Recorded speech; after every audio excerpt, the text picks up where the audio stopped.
안녕하세요, 어린이 여러분. 즐거운 수학 공부 시간이에요. 오늘도 선생님이랑 열심히 수학 공부해봐요. 교과서 114쪽 볼게요. 공부할 문제 같이 한번 알아봅시다. 표와 그래프의 내용을 알아볼까요? 지난 시간까지는 표와 그래프를 직접 그려봤고요. 이번에는 표와 그래프를 보고 어떤 내용이 나타나 있는지를 알아보는 공부를 해볼 거예요. 일상생활에서는 사실 표와 그래프를 그리는 일도 있겠지만 우리가 표와 그래프에서 여러 가지 내용을 알아보는 경우가 더 많겠죠? 한번 같이 해봅시다. 준기네 반과 진이네 반 학생들이 가보고 싶은 체험학습 장소를 알아봅시다.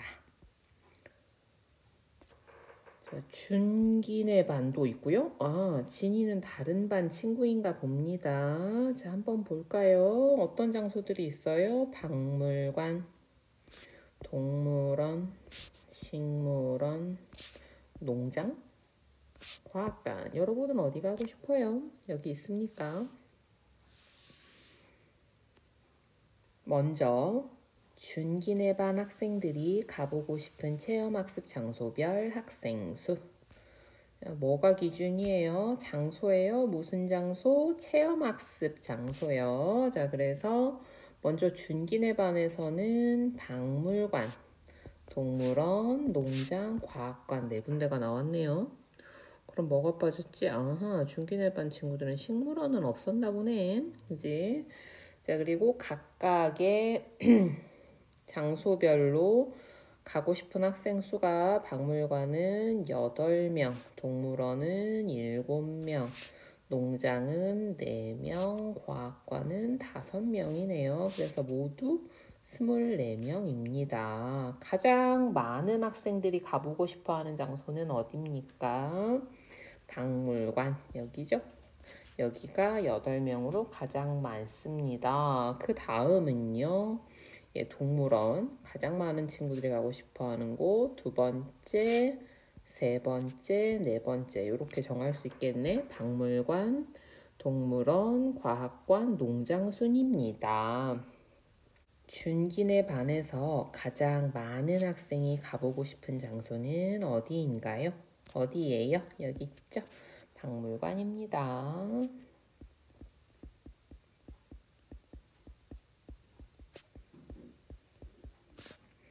자, 이번에는요, 진희네 반 학생들이에요. 진희네 반 학생들이 가보고 싶은 체험학습 장소별 학생 수. 얘는 뭐죠? 네, 이게 표의 제목입니다. 여러분이 표를 그릴 때도 꼭 써줘야 돼요. 그래서 역시 장소인데 식물원. 아까는 식물원이 없었는데 진이네 반 친구들은 식물원을 가보고 싶어 하는구나. 동물원이 있고요. 비교 한번 해볼까요? 농장, 과학관. 아하, 여기는 대신에 박물관 가고 싶은 친구들이 없구나. 오, 그러네. 그러면 각 장소별로 학생 수를 알아보면 식물원은 5명, 동물원은 9명, 오, 농장은 4명, 과학관은 7명이네요. 그럼 진이네 반 학생들이 가장 많이 가보고 싶은 곳은 동물원이고요. 9명이니까요. 그 다음으로 가보고 싶어 하는 데는 과학관, 그 다음에 식물원, 농장이 되겠습니다.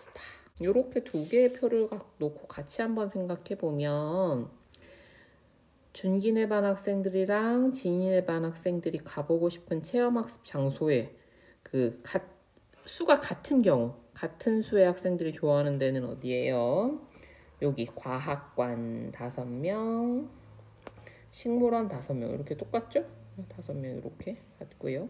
그 다음에 농장을 어머나 세상에 가고 싶은데도 똑같은데 가고 싶어하는 학생 수도 똑같네요. 그죠? 이런 것도 알아볼 수 있고요. 하지만 순서는 좀 다르다는 거. 진인의 반에서 가장 많은 학생이 가보고 싶은 장소는 어디인가요? 어디를 가고 싶어 해요? 동물원이죠.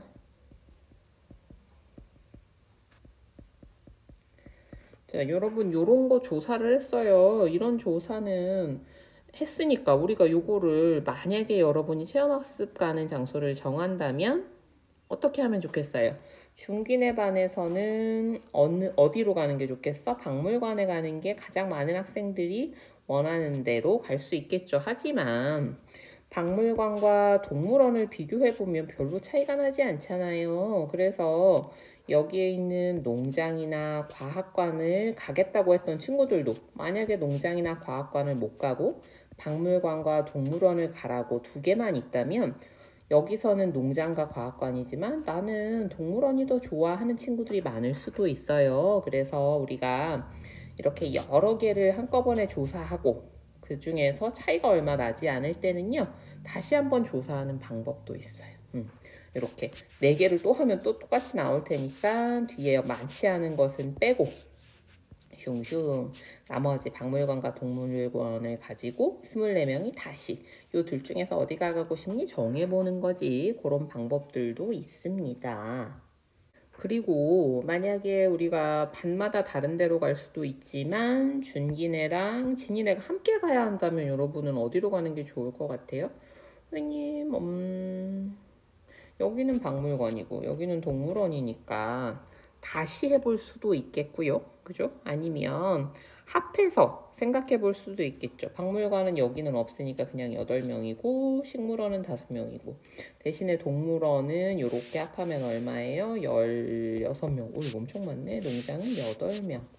과학관은 12명이니까 우리 그러면 동물원으로 가자. 뭐 이렇게도 해볼 수가 있고 서로 많이 나온 곳 몇 군데를 골라서 다시 한번 여기 1등은 이제 박물관이고 여긴 동물원이니까 이렇게 해서 다시 한번 조사를 해보는 방법도 있어요. 그래서 우리가 여러 사람의 의견을 이렇게 조사해보면 그 조사 결과에 따라서 여러 가지 결정에도 도움을 받을 수 있습니다. 준기내 반의 1모듬 학생들이 일주일 동안 책을 몇 권 읽었는지 알아봅시다. 오, 읽은 책, 여러분 책 많이 읽어요? 책 많이 읽는 거 좋으니까 많이 읽으세요. 알겠죠? 자, 그래서요, 여기는 뭐였어요? 이거는 표였죠? 우리가 표를 보면서는 각 장소별로 몇 명이 가고 싶은지를 알 수 있었고 또 전체 몇 명이 있는지도 알 수 있었어요. 그런데 여기는 이런 거 우리가 뭐라고 한다고 했지요? 그렇지, 얘는 그래프입니다.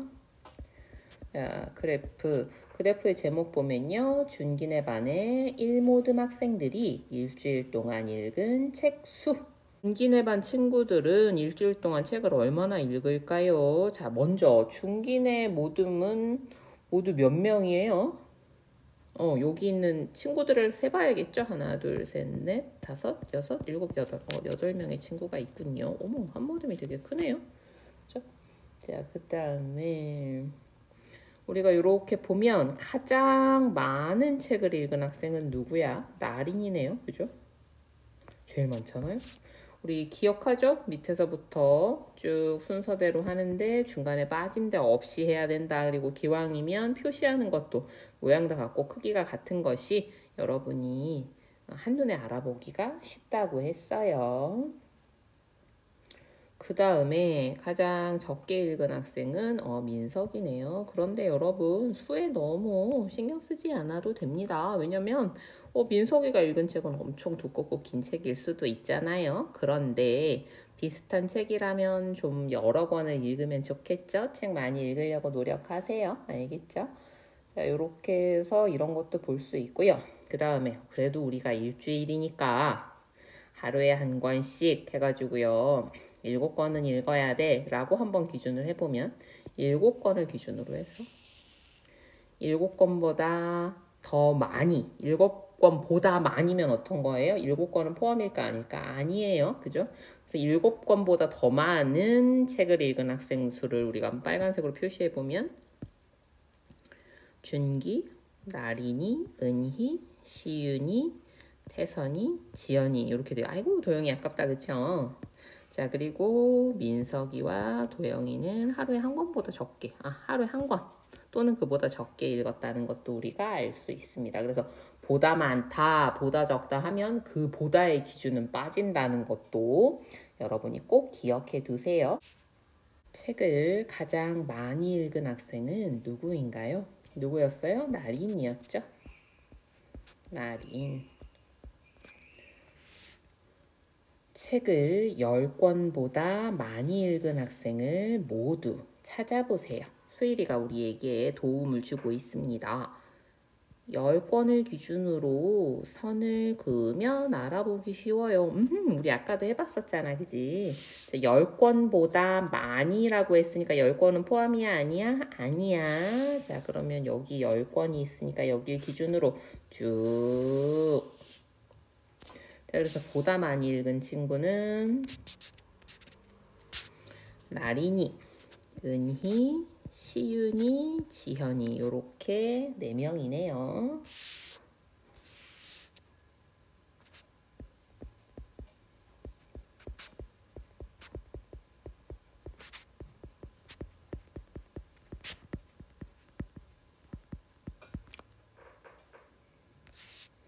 자, 이렇게 해서요. 표와 그래프를 보고 내용을 알아봤고요. 우리 다음 시간에도 조금 더 알아보고 표와 그래프의 특징들도 조금 더 살펴보도록 할게요. 오늘도 공부하느라고 수고 많았고요.